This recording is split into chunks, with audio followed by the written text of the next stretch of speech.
Ready for the topic of slavery? So with slavery, we have this divisive issue because on the one hand, as churches, since this is a course on church history, as a church we have to figure out, are we for slavery? Because lots of people in our churches have slaves. Or are we against slavery? And on what grounds? We remember that back in the colonies, there were various voices who were against slavery, but we stifled them. Would you all please be quiet about slavery? Because we want to be united against Britain. So during the Revolution, we got through the Revolution. Fascinating. When was the Revolution? 1776. That same year, the Quakers, whom we talked about last week, they expelled slave owners. If you are a slave owner in this room, you can no longer be a Quaker. There's the door. For any of you who are slave owners. 1776, the Quakers. 1784, the American Methodists banned slave owners. Many Baptists took a similar stand. Think of the book of, this is dangerous. When you're reading the Bible, sola scriptura, what are some of the stories that we have in that Bible? One of the letters that we have from St. Paul is the letter of St. Paul to Philemon. And the reason that he's writing to Philemon is because Philemon is a slave owner. And his slave Onesimus has escaped and has come to Paul. And now Paul has to figure out what to do. Okay? My friend is a slave owner. What does Paul decide to do in his letter? He sends the slave back to the slave owner, but says, you are to treat him as a brother. So what do you do when you're reading your scriptures?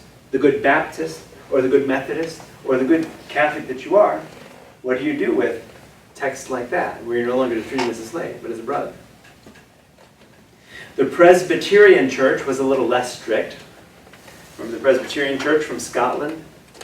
They declared that slavery was against God's law, but they opposed its abolition and deposed a minister, a Presbyterian minister, who was for abolition, for abolishing slavery.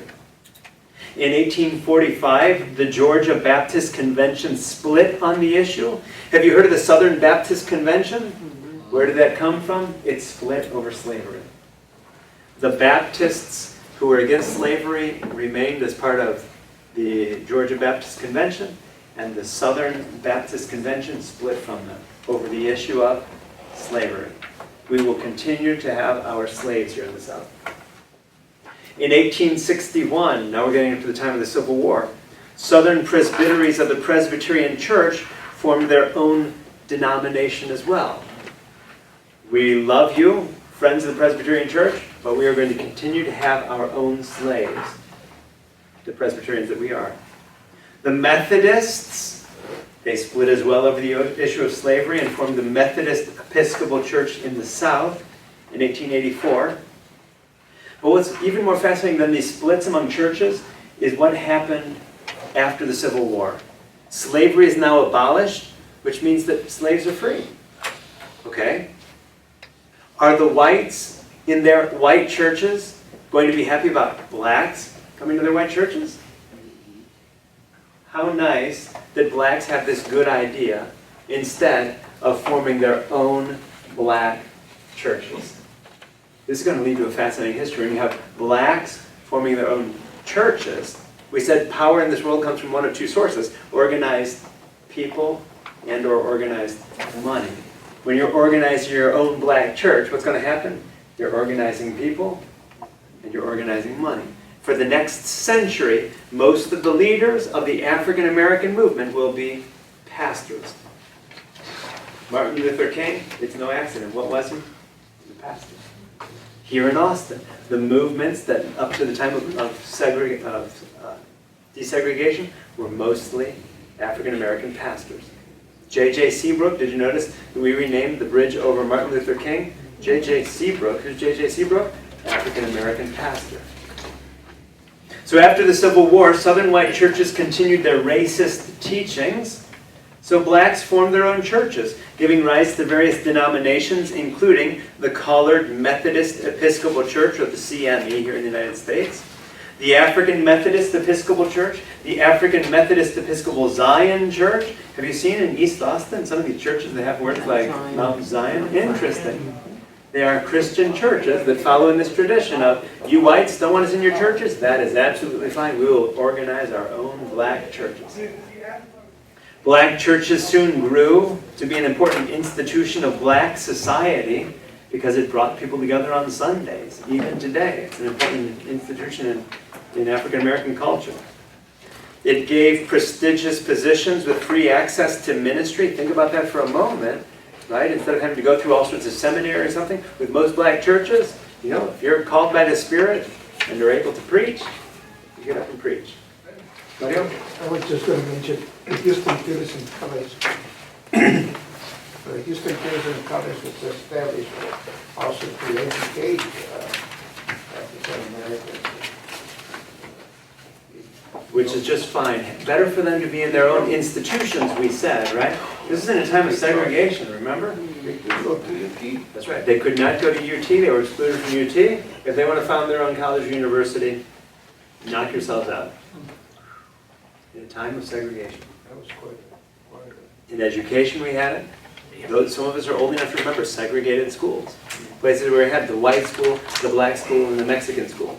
Right? That's why they built Houston Citizen College, because they weren't allowed at UT. That's right. Interesting. In the east side, why did we have, when we came up with the great idea of having federal housing, Section 8 housing, LBJ was one of the architects and all that, how interesting that, did we just have one housing unit here in Austin? No. We had one for Hispanics, Santa Rita Courts. We had one for the African Americans, Rosewood. We had one for the Caucasian, the white community, Chalmers.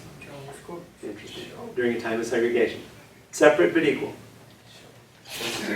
In church, we have the same dynamic going on. And the fascinating history, for instance, many of us know within the Roman Catholic Church here in Austin, it was the same sort of segregation that was going on. Downtown, did the white folks downtown want the Mexicans going to their cathedral church? Well, become the cathedral church? No. St. Edward's at that time, which later became St. Mary's? No, they didn't want Mexicans in that church. But if Mexicans want to build their own church at Our Lady of Guadalupe, which at that time was downtown, go for it. Or even better, as the community, the city continues to expand, if they want to move their church, Our Lady of Guadalupe, over into East Austin, go for it. We'll help you pack.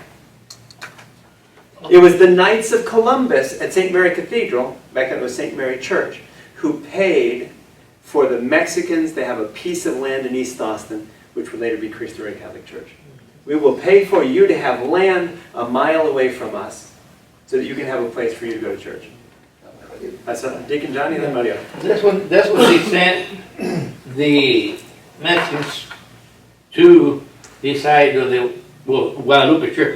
The church used to be downtown. They put it further out to Lydia Street. That's right. And the blacks were the Holy Church, Holy Cross. the Holy Cross, which is on 11th Street down there. And see, I was born on 5th Street and East Avenue. I was born downtown.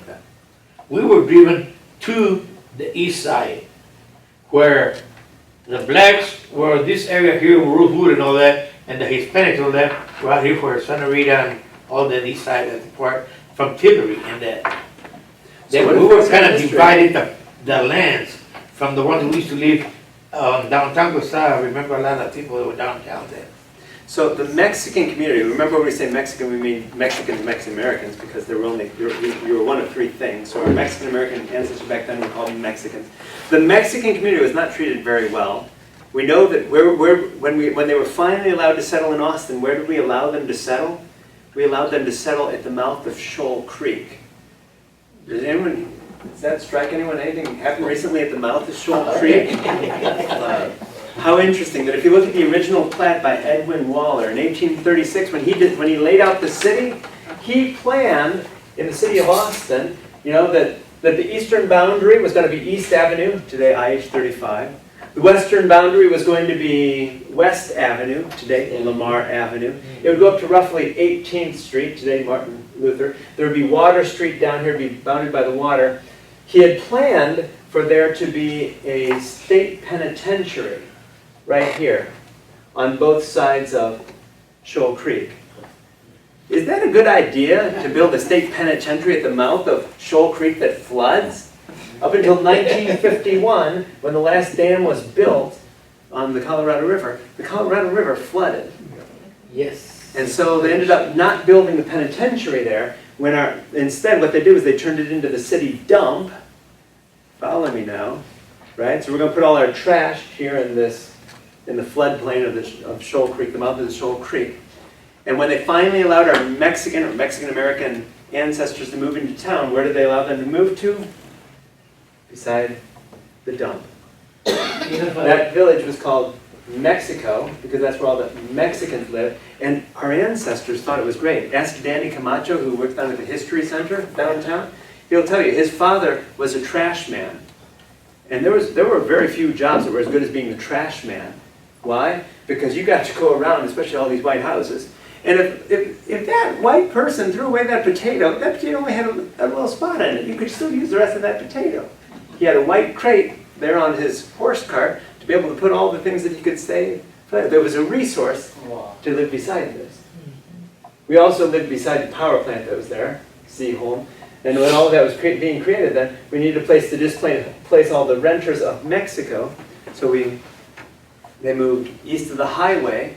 How fascinating. What happened east of the highway before 1951? East of the highway was all the floodplain. It flooded up to 6th Street. And so if the Mexicans want to settle the floodplain, let them do that. What happened in East Austin? We had the Lutherans, all of the community. They began having there was the Mexican Baptist Church, the Mexican Lutheran Church, the Mexican Catholic Church, etc. East of the highway. We used to have the doctrinas in the backyard, back to the close to the church, or in the home area, in the subdivision where we live. That's what we call it now.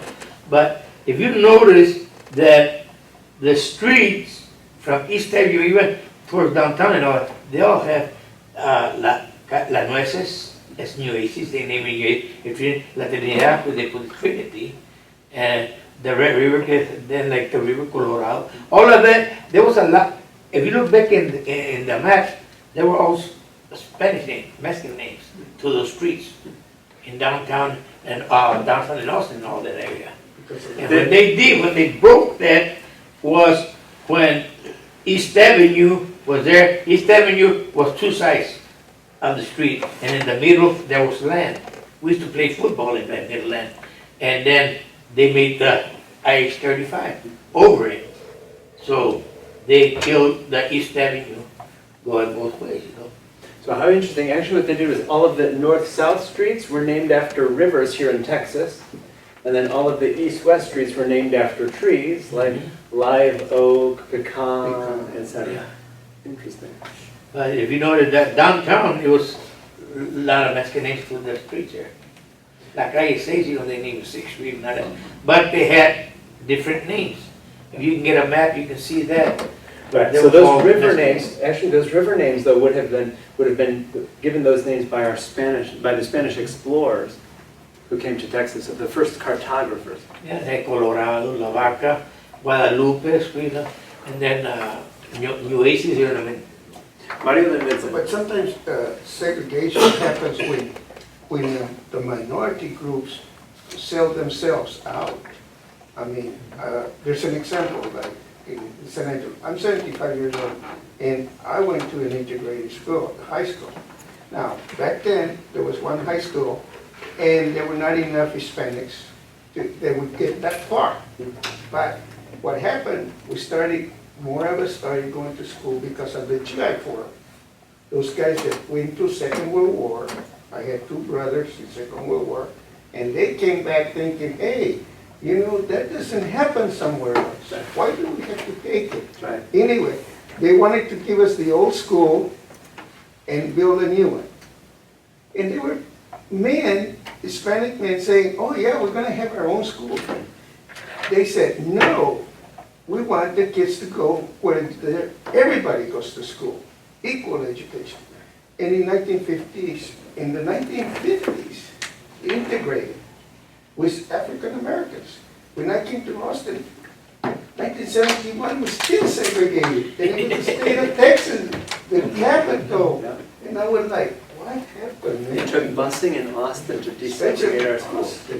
Fascinating. Isn't it I great? Because understand about the slavery. but all of they this say church history we have is to occurring try. within this context. So think about that for a moment. So all these institutions, whether it's slavery, whether it's the racism that exists, all of this is going to affect church history, which is what makes the study of church history so fascinating. Because often we think about church history and we think of, all of these saints and everything. Wait a minute, it's the story of human beings like us who, even though we go to church on Sunday, we also live in the middle of a society with certain institutions. I will never It say makes no. it complex.